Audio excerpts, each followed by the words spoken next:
welcome to our online and blended impact informational webinar. I'm Jen Gibson, and I want to welcome our members from the KCI team. And I'll have you introduce yourselves. I'll start with Justin, since he's raring to go there. Justin, you want to start off just kind of giving a brief introduction?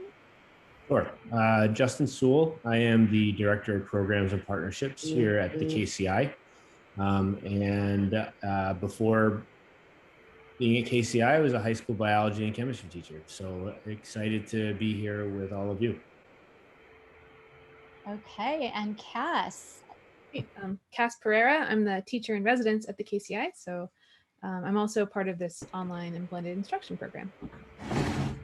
Kate, do you want to go next? Yep, I, along with Kas and Kim Randall, am one of the 3 instructors and designers for the Online and Blended Impact Program.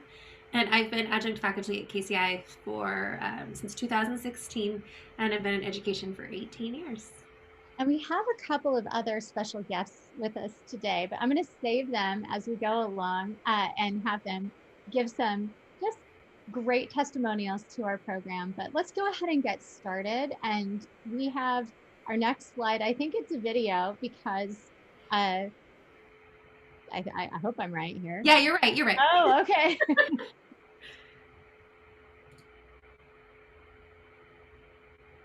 So this is background on the Krause Center for Innovation. And pardon any of the, fuzziness just with the Zoom here.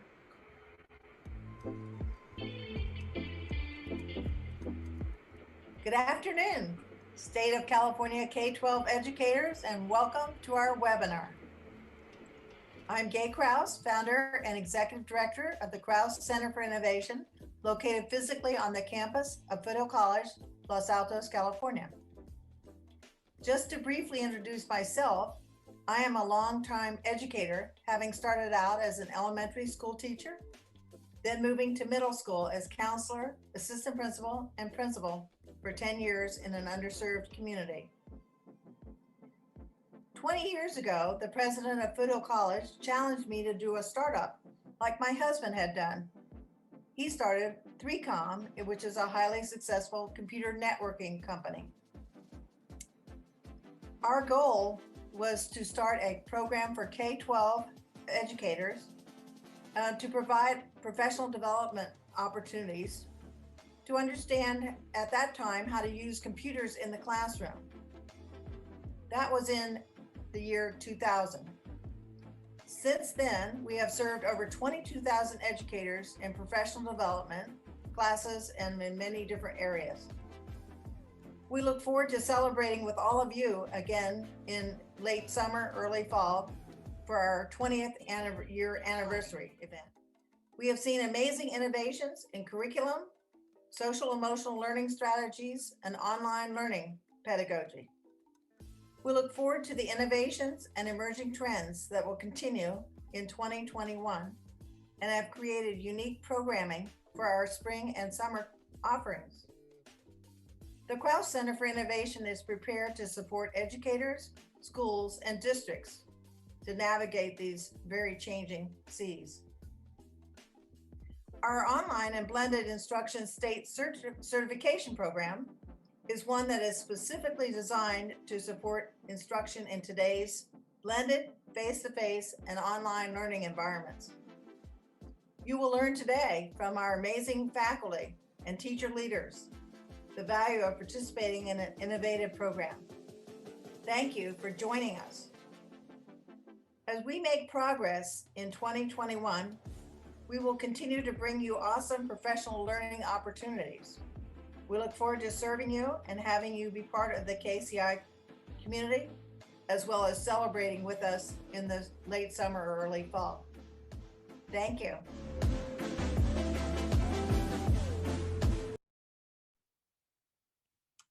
Thank you, everyone. Well, that was Gay, and Gay is our founder and director of the Krause Center for Innovation. And I want to now turn this over to Justin and Kate to just really talk about our mission and vision around equity and access.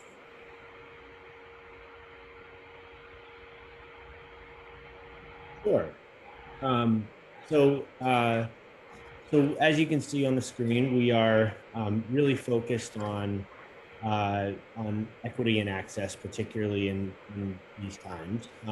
We are always encouraging a growth mindset and having highly innovative and relevant programs that will help guide our teachers to greater success in the classroom. And so our mission is really to inspire teachers, educators, and community members to engage with education and create engaging and uh, impactful experiences for students. Thank you, Justin. And as we move into the next slide, we're really going to get into the program now. So that's why we're all here. So, Kate, do you want to move us forward? Sure. So we put together a couple of questions just to kind of give a general overview of the program. The first one is really talking about our instructors and about themselves and the relationships with online and blended learning. And I'll pass it to Kas first. Yeah, so I have been a high school teacher in English and media for the past 16 years before moving to the KCI last year. More full-time, I guess I'd worked part-time for a bit before then. And I started in Merit in the 2012 Merit cohort. So that's my Merit alum shout out there for you. But I really, around that time, around like I say 2010, 2011, I really started getting more into adding blended learning to my curriculum. And largely it's because I taught yearbook and I started teaching broadcast television, I started teaching video production, and I also was the WASC coordinator and went on a lot of different WASC visits. And so I'd have all these times where I was not with my students, and I learned very quickly in my particular district that subs were not necessarily the most reliable. So I started building out online curriculum and experiences for my students, specifically when I was away, and then quickly realized, oh, I could actually use this when I'm there as well to really differentiate, to give students opportunities, to build things together. And so back when like wiki spaces was as big is kind of when I started with the whole online and blended learning thing.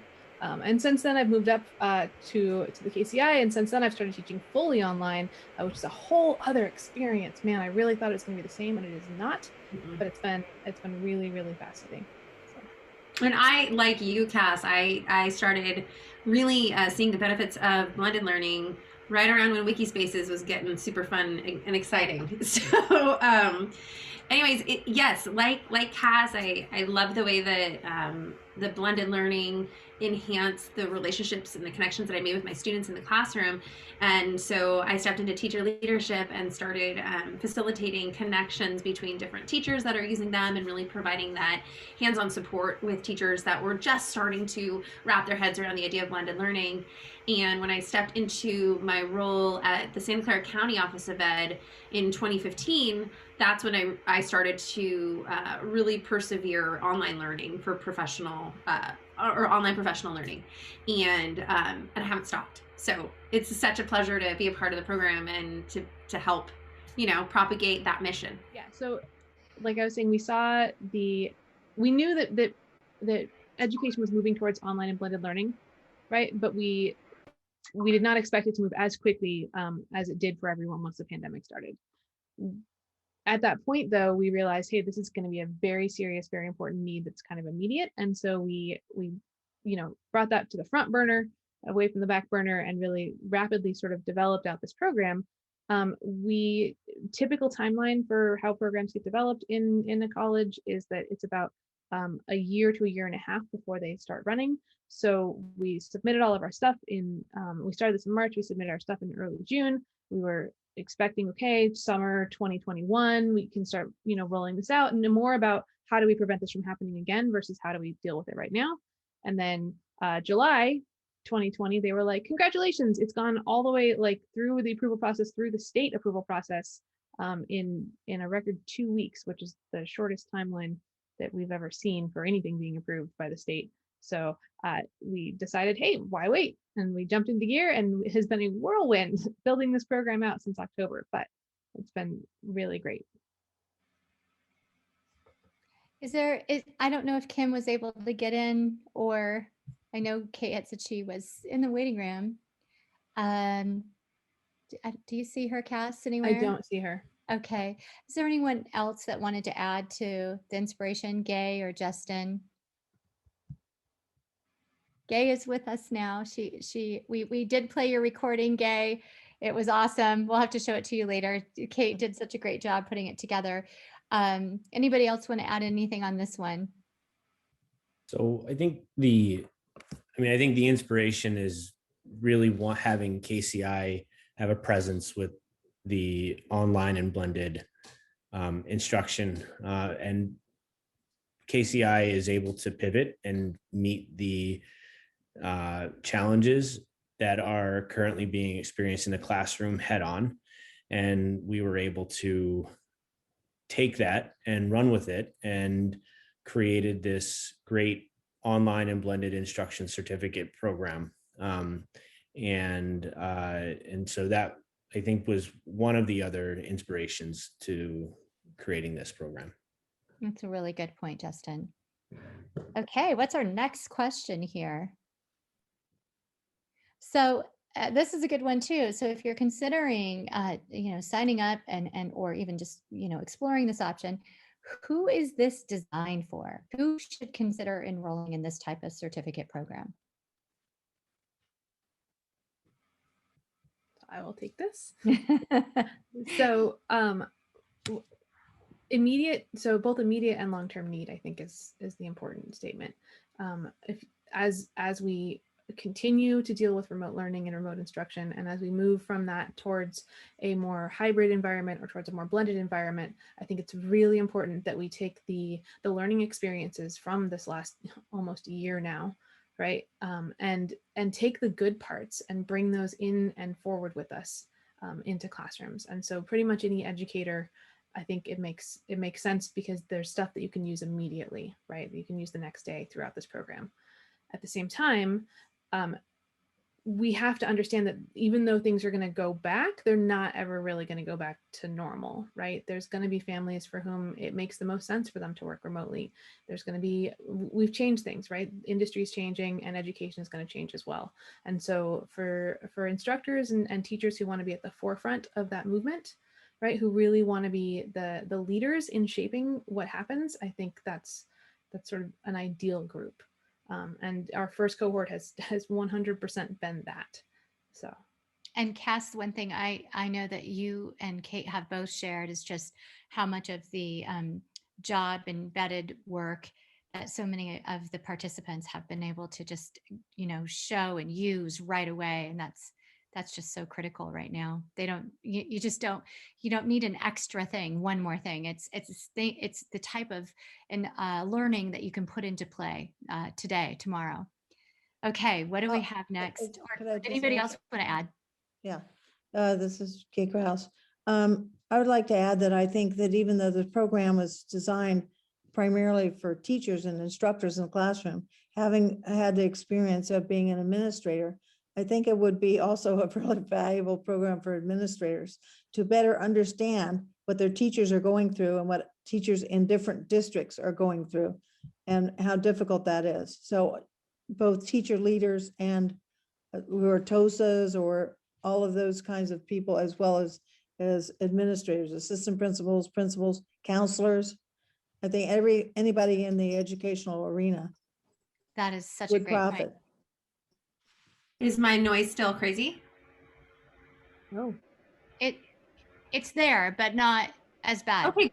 I wanted to second what Gay said, that I really feel like a big aha that we've discussed after running the first cohort is that there is a rich conversation and community of teacher leaders, teacher on special assignment, educational coaches that are kind of rising out of this thought leadership group, or they're in the role of being a tech TOSA, and they are needing to understand how to how to share out the learning that they're doing. And so I think we're going to find, based on who makes up our cohort, I think we're going to find a very rich, diverse group that's going to, my hope is that's going to really push that conversation forward. And maybe, you know, we have affinity groups. Cass, did you mention that yet?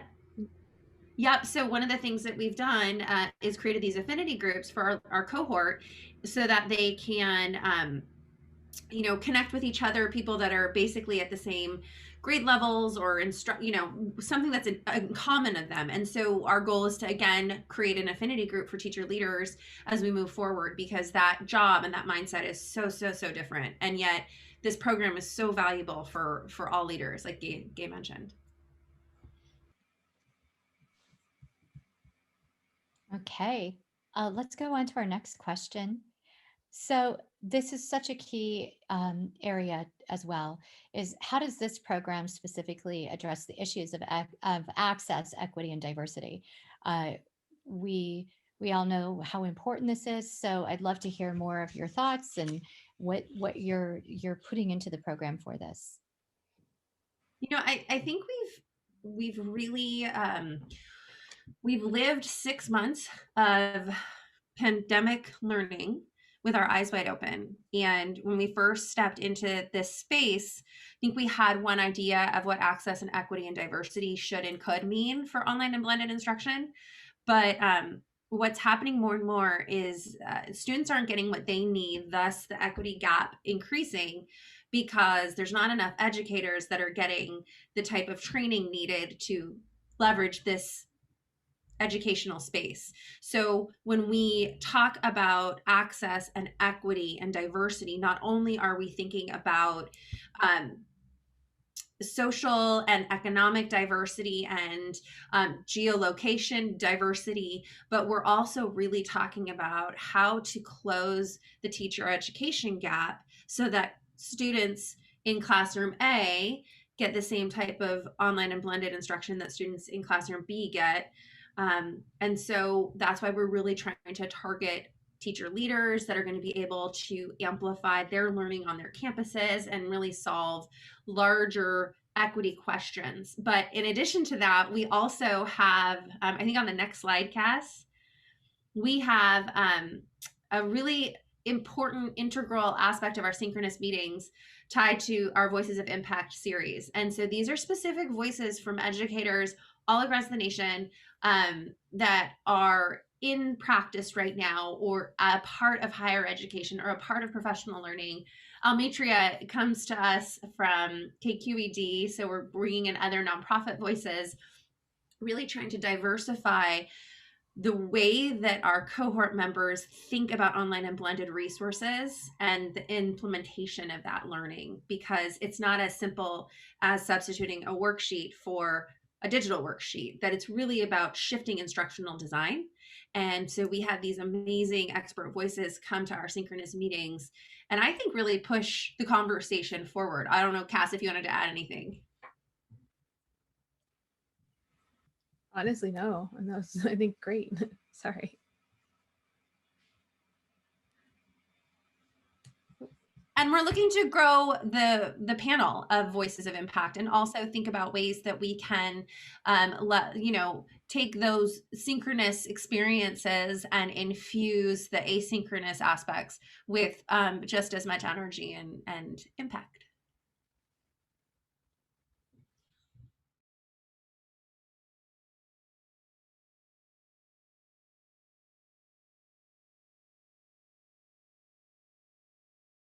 Okay, let's go ahead and have some of our team members that are here.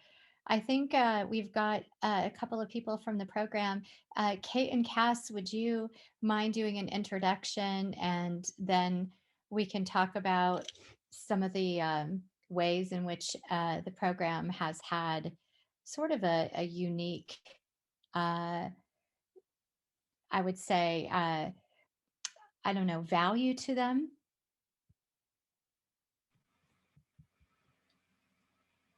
Absolutely. And I'll take this because Cass, I think you have to scoot, right?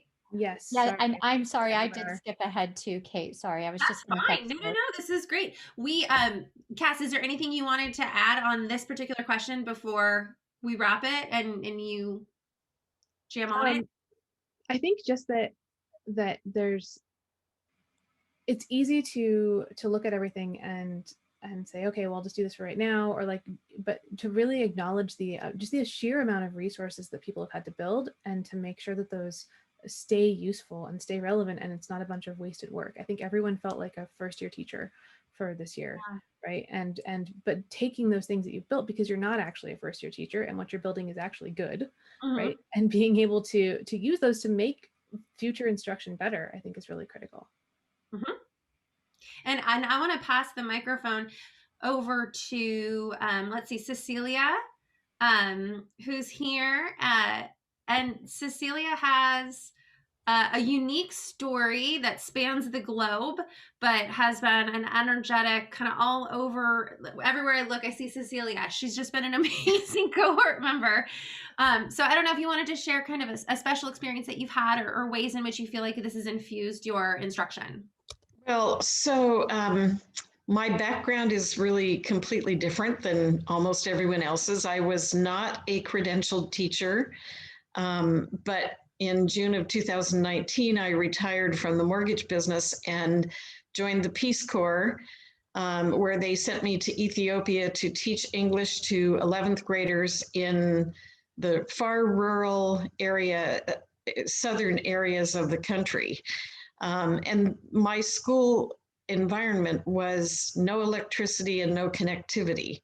And so it's so hard to imagine for people who are here how that can be. But, you know, I always said I was the queen of flip charts while I was there, because that was how the lessons got. We had blackboards, thank goodness. But so anyway, so then in March of last year, hard to believe it was last year, but almost a year ago, the Peace Corps sent me back here to the United States, and I was fortunate enough to be hosted for a few months by Rushton Hurley and his wife. He's pretty well known in the ed tech community and probably known by all of you.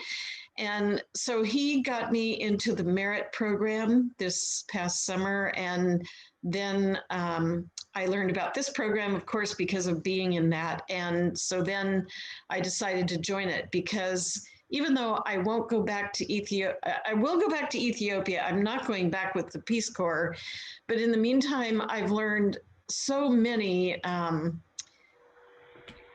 so many ways I can bring technology to my school, which is kind of amazing for beginners.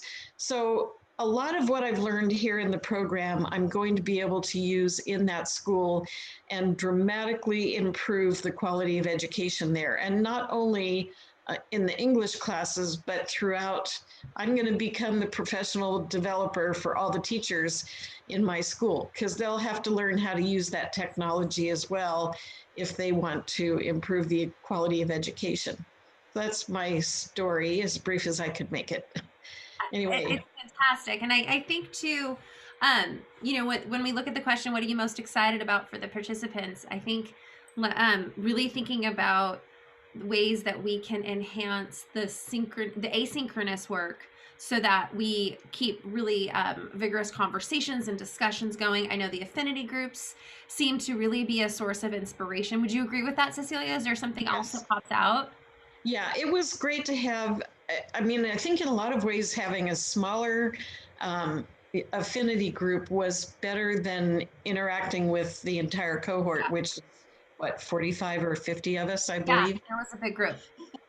And so, we all sort of had some things in common. Like in my affinity group, it was teaching high school. Oh, got it. Yeah.